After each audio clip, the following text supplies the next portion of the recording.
Realisht, brenda është përgjigja e të gjithave. Situata është brengose për faktin se brenda një javë ndodhen 5 vrasje, pastaj po kemi edhe raste të tjera të ngjashme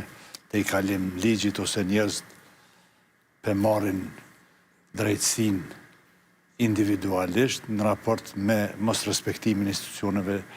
të drejtësisë ose mund të thuhet se nuk kanë besim te institucionet e zbatimit ligjit edhe ndodhen këto fenomene. Nëse analizojmë raport me rajonin, tash fenomenet që na ndodhin, por na ndodhin të koncentrume, brenda një jave 5 për ndryshe nëse shpërndahen në vit, edhe pse edhe një rast është shumë i rënd, statistikisht Kosova nuk qëndron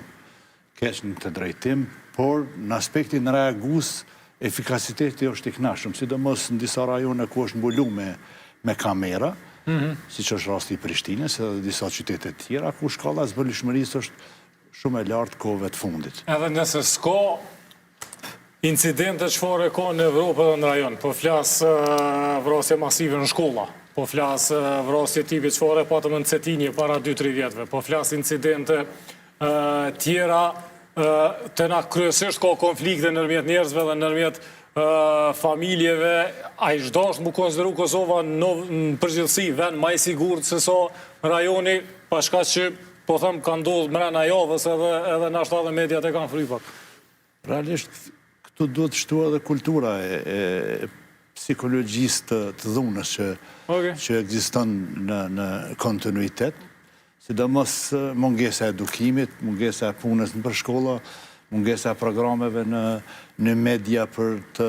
kriju një kulturë të komunikimit dhe respektim të ligjeve në tërësi, ndërsa shkalla efikasitetit reagues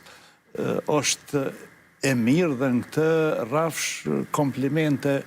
mund t'i referohen policisë Kosovës, e cila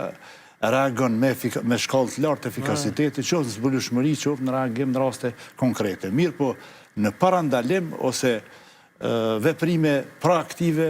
institucionet e rendit nuk kanë. Po, sakt, duhet institucionet tjera. Duhet institucionet tjera për me mujt me zvoglu këtë shkallë